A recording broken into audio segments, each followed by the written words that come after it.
நான் already YouTube page start பண்ணி monetise பண்ணிட்டேன். அதனால் நான் என்னோடய எக்ஸ்பீரியன்ஸை ஷேர் பண்ணணும் அப்படின்னு சொல்லிட்டு நினச்சேன்.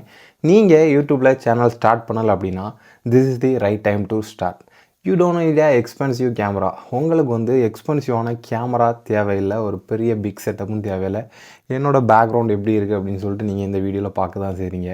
நான் என்னோடய ஐடியா வெறும் ஒரே வாரத்தில் மானிட்டைஸ் பண்ணிட்டேன்.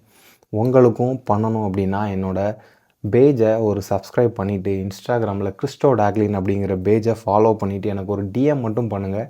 நான் ஃபுல் டீட்டெயிலை உங்கள் கூட ஷேர் பண்ணுறேன். நீங்கள் யூடியூப்பில் வீடியோ போடும்போது ஃபஸ்ட்டு நீங்கள் ஸ்டார்ட் பண்ண உடனே எல்லோரும் வந்து மில்லியன் கணக்குலையோ இல்லை 100K 200K இந்த மாதிரி யாருமே வந்து பார்க்க மாட்டாங்க. என்னோடய பேஜுமே அந்த மாதிரி தான் போயிட்டு இருந்தது.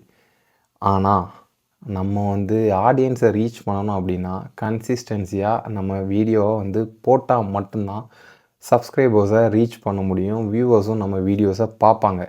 நம்ம வந்து டெய்லி வந்து அப்லோட் பண்ணுற வீடியோ மட்டும் பத்தாது, அப்பப்போ லைவும் போகலாம். லைவில் அப்பப்போ பண்ணுற கமெண்டுக்கு நம்ம இன்ட்ராக்டும் பண்ணலாம் அவங்க பண்ணுற கமெண்டை. இதனால் நம்ம வந்து ஈஸியாக நம்ம சேனலை மானிட்டைஸ் பண்ணலாம். யூடியூப்பில் மானிட்டைஸ்ட் ஆகிறதுக்கு ரெண்டே விஷயந்தான் இருக்குது. 1000 சப்ஸ்கிரைபர்ஸ் அப்புறம் 4000 வாட்ச் ஹவர்ஸ். இதை வந்து ஈஸியாக நம்ம எடுத்துடலாம். மானிட்டைஸ்ட் ஆன பிறகு யூடியூப்பில் இருந்து ஆட்ஸில் இருந்தும் நமக்கு காசு வரும்.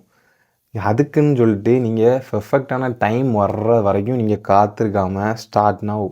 இப்போவே நீங்கள் ஸ்டார்ட் பண்ணி லேர்ன் பண்ணுங்கள், இம்ப்ரூவ் பண்ணிங்க. டெய்லி கொஞ்சம் கொஞ்சமாக போட்டு இம்ப்ரூவ் பண்ணுங்கள்.